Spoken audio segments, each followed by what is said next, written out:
नमस्कार दोस्तों, मैं विजय तिवारी। स्वागत है आपका हमारे YouTube channel the books society में, जहां हम आज की क्लास में सब्जेक्ट कोड BHIC 133 से संबंधित कुछ महत्वपूर्ण प्रश्नों की यहां पर चर्चा करेंगे।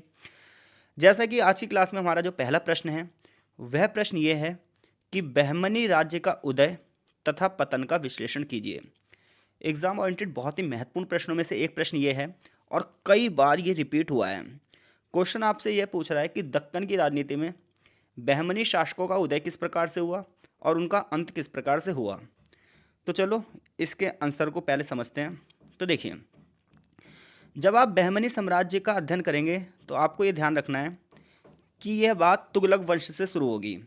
तो उस समय जब दिल्ली में राजा मोहम्मद बिन तुगलक थे, तो मोहम्मद बिन तुगलक के टाइम पर दक्कन के अधिकांश भागों पर तुगलक वंश ने कंट्रोल कर लिया था, उसे जीत लिया था और उसको दिल्ली में शामिल कर दिया था। और आगे चलकर तुगलक राजाओं ने इस क्षेत्र में यानी कि दक्कन वाले क्षेत्र में एक बहुत बड़ी एडमिनिस्ट्रेटिव सिस्टम को भी कायम किया था। किंतु आगे चलकर ये तुगलक साम्राज्य कमज़ोर हो गया और इसी कमजोरी का फ़ायदा इसके अधिकारियों और सरदारों द्वारा उठाया गया और उन्हीं सरदारों में से एक ने बहमनी साम्राज्य की स्थापना कर दी। यानी कि जब आप बहमनी राज्य की हिस्ट्री पढ़ोगे उसके उदय पर देखोगे कि बहमनी राजाओं का उदय ही कैसे हुआ, उन्होंने इस सत्ता को स्थापित ही कैसे किया। तो सबसे पहले आपको ये ध्यान रखना पड़ेगा कि उस समय दिल्ली में तुगलक वंश के शासक शासन कर रहे थे और तुगलक वंश के शासकों ने बड़े पैमाने पर दक्कन के बहुत सारे भागों को जीत लिया और उसे अपने कंट्रोल में भी ले लिया और यहाँ पर एक बहुत ही अच्छी प्रशासनिक व्यवस्था भी कायम की। लेकिन आगे चलकर ये तुगलक साम्राज्य कमज़ोर हो गया और इसकी कमजोरी का फ़ायदा इसके बड़े बड़े सेनापतियों ने उठाया, इनके सरदारों ने उठाया और उन्होंने अपनी स्वतंत्रता की घोषणा कर दी और इसी तरीके से बहमनी साम्राज्य की भी स्थापना हुई। इसे और अच्छे से समझते हैं। बहमनी साम्राज्य की स्थापना की पृष्ठभूमि कहाँ से शुरुआत होती है? 14th सेंचुरी से।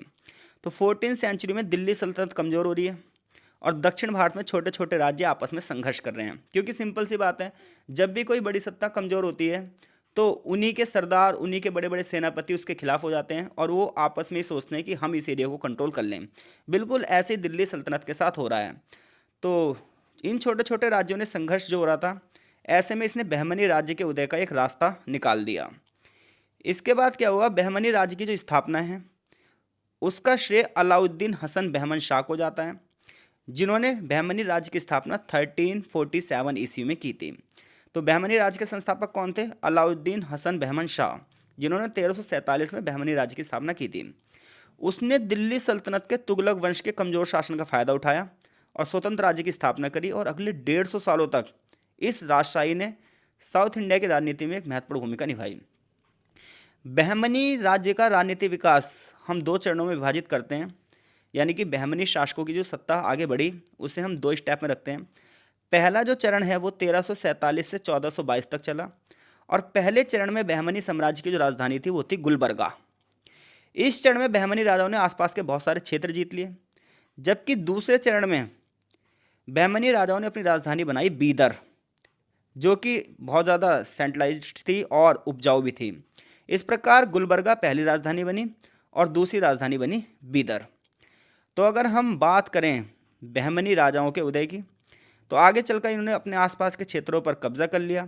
विशेष रूप से कोंकण का जो एरिया है, कर्नाटक वाला जो एरिया है, इन्होंने बड़े पैमाने पर जीत लिया। फिर यहाँ पर इन्होंने अपनी कला का विकास किया, वास्तुकला यानी कि बहुत सारी स्थापत्य कलाएँ बनाई और शिक्षा के क्षेत्र में भी महत्वपूर्ण योगदान दिया।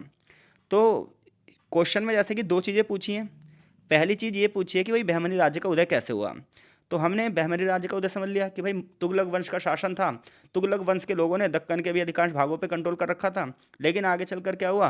तुगलक शासक जो थे वो कमज़ोर हो गए। इस कमज़ोर का फ़ायदा उनके सरदारों ने और सेनापतियों ने उठाया और परिणाम स्वरूप एक सरदार जिसका नाम क्या था? अलाउद्दीन हसन बहमन शाह, इसने स्वतंत्र बहमनी साम्राज्य की स्थापना कर दी 1347 में। और पहले राजधानी क्या थी? गुलबर्गा, और फिर बाद में राजधानी कहाँ स्थानांतरित कर दी गई? बीदर कर दी गई। अब हम बात करते हैं बहमनी राज्य का पतन कैसे हुआ। तो देखो, किसी भी साम्राज्य के पतन में आंतरिक संघर्ष एक बहुत बड़ा रोल अदा करता है। बहमनी साम्राज्य का पतन भी इसी आंतरिक संघर्ष की वजह से हुआ। जब भी कोई राजा मरता था तो उसके उत्तराधिकार को लेकर आपस में विवाद हो जाते थे और इन संघर्षों ने इस राज्य को भी कमज़ोर कर दिया। शासकों की सत्ता के प्रति वफादारी यहाँ पर कम थी। हर एक बंदा शासक बनने का सपना देखता था। राज्यों के भीतर अलग अलग गवर्नरों के बीच में गुटबाजी होती थी। प्रत्येक गुट में दक्षिण भारतीय और पारसी गुट थे और इनके बीच में संघर्ष हमेशा होता ही रहता था, यानी कि यूनिटी की कमी थी, एकता की कमी थी। बहमनी राज्य पर पड़ोस के क्षेत्र जैसे कि विजयनगर और मराठे लगातार अटैक करते थे, जिसकी वजह से धीरे धीरे करके बहमनी शासक क्या हो गए, कमजोर हो गए और अंततः बहमनी साम्राज्य का विभाजन हुआ। बहमनी साम्राज्य 5 भागों में बट गया: बीजापुर, गोलकुंडा, अहमदनगर, बरार और बीदर। और ये पांचों भी आगे चलकर अपने आप में संघर्ष करती रहीं और बहमनी राज्य का अंत हो गया। तो बहमनी साम्राज्य कितने भागों में बटा? 5। बीजापुर, गोलकुंडा, अहमदनगर, बरार और बीदर। तो इस प्रकार से बहमनी साम्राज्य का पतन हो गया। कुल मिलाकर दक्षिण भारतीय राजनीति में बहमनी राज्य का जो इतिहास है, जब इसका उदय हुआ तो ये बहुत ज़बरदस्त था, लेकिन ये इस चीज़ का फ़ायदा नहीं उठा पाए और एक लंबे समय तक शासन नहीं कर पाए। आसपास के क्षेत्रों से लड़ाई, आंतरिक गुटबंदी, उत्तराधिकार को लेकर संघर्ष, इन सब ने कहीं ना कहीं बहमनी शासकों को कमज़ोर कर दिया। तो आई होप सो ये प्रश्न अगर आएगा तो आप डेफिनेटली इस प्रश्न का उत्तर देने में सक्षम हैं। अगले प्रश्न की ओर चलते हैं। अगला प्रश्न है, विजयनगर साम्राज्य में स्थानीय प्रशासन का वर्णन कीजिए। यानी कि जब हम साउथ इंडिया को पढ़ते हैं तो विजयनगर साम्राज्य वहाँ का सबसे शक्तिशाली साम्राज्य था और वहाँ के सबसे शक्तिशाली राजा थे राजा कृष्णदेव राय। तो वो ये क्वेश्चन पूछ रहा है कि विजयनगर साम्राज्य में जो स्थानीय प्रशासन है, यानी कि एडमिनिस्ट्रेशन कैसे चलाया जाता था, लोकल एडमिनिस्ट्रेशन कैसे चलाया जाता था।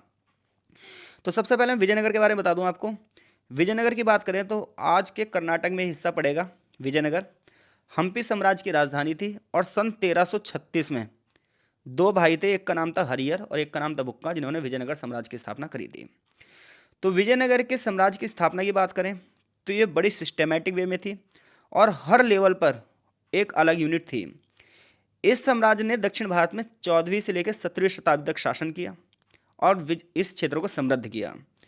अब अगर विजयनगर साम्राज्य की बात करें तो साम्राज्य को कई सारे राज्यों में बांटा था। जैसे कि अगर ये विजयनगर साम्राज्य है तो इसे अलग अलग कई छोटे छोटी यूनिट्स में बांटा गया था ताकि अच्छे से हर यूनिट को कंट्रोल किया जाए।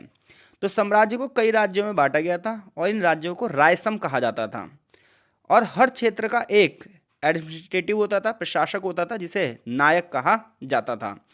यानी कि अगर हम विजयनगर साम्राज्य को देखें तो उसे छोटी छोटी यूनिट्स में बांटा गया था जिन्हें रायसम कहते थे और हर रायसम को एक बंदा कंट्रोल करता था जिसे नायक कहा जाता था।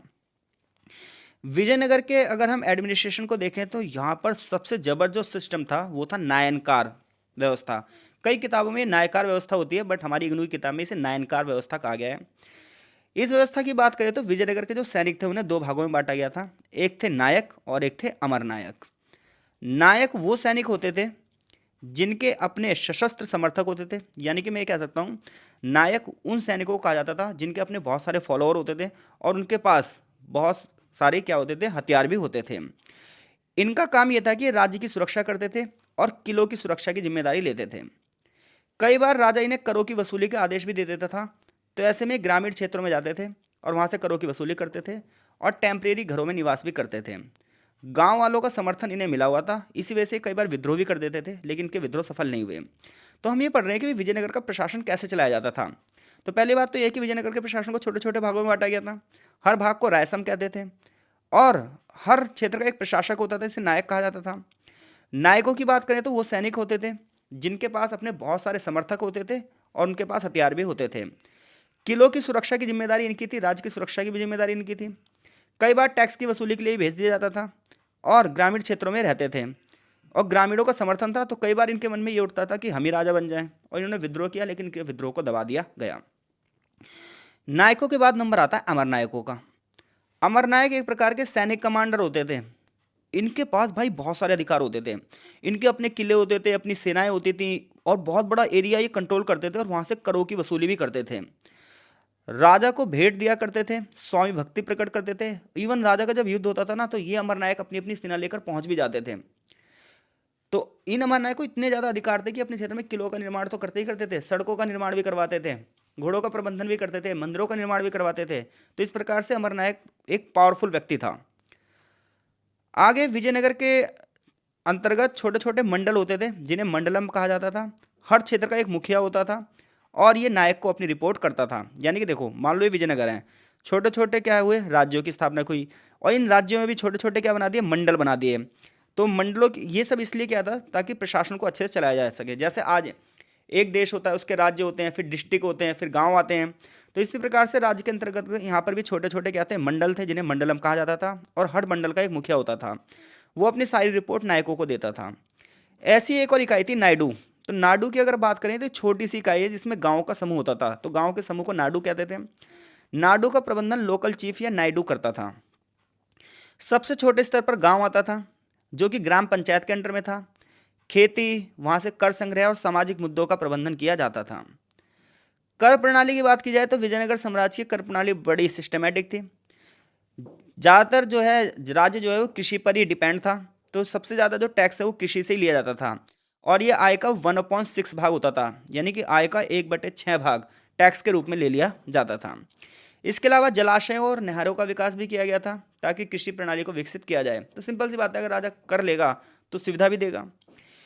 वाणिज्य और व्यापार की बात करें जाए तो लोकल मार्केट थी। व्यापार इंटरनेशनल लेवल पर भी यानी कि अंतर्राष्ट्रीय स्तर पर भी होता था। काली मिर्च मसालों का व्यापार होता था।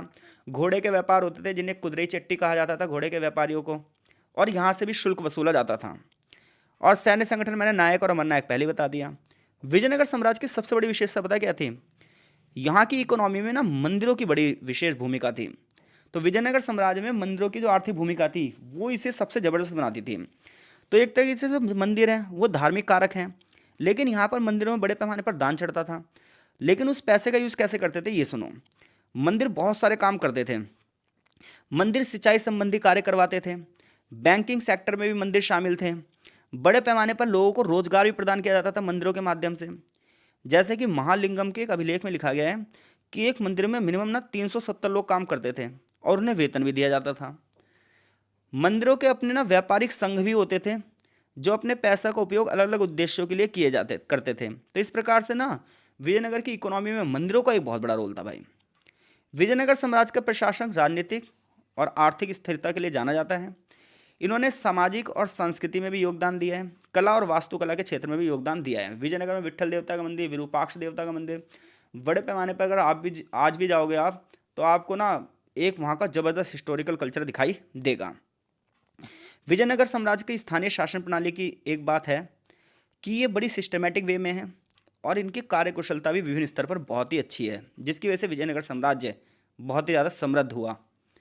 तो अगर क्वेश्चन आपसे पूछता है विजयनगर का लोकल एडमिनिस्ट्रेशन कैसे चलाया जाता था, तो आप बताओगे विजयनगर के लोकल एडमिनिस्ट्रेशन की बात अगर हम करें तो उसमें सबसे पहले राज्यों को छोटी छोटी इकाइयों में बांटा गया था। नायक और अमरनायक प्रणाली बड़ी ज़बरदस्त थी जो कि पूरे एरिया को कंट्रोल करने में मदद करती थी। छोटे छोटे मंडल बनाए गए थे। गांव के समूह को नायडू कहा जाता था और गांव को ग्राम पंचायतें देखती थी। कर प्रणाली की बात की जाए तो कृषि और व्यापार से करों की वसूली होती थी और इकोनॉमी में मंदिरों का रोल बड़ा ज़बरदस्त होता था।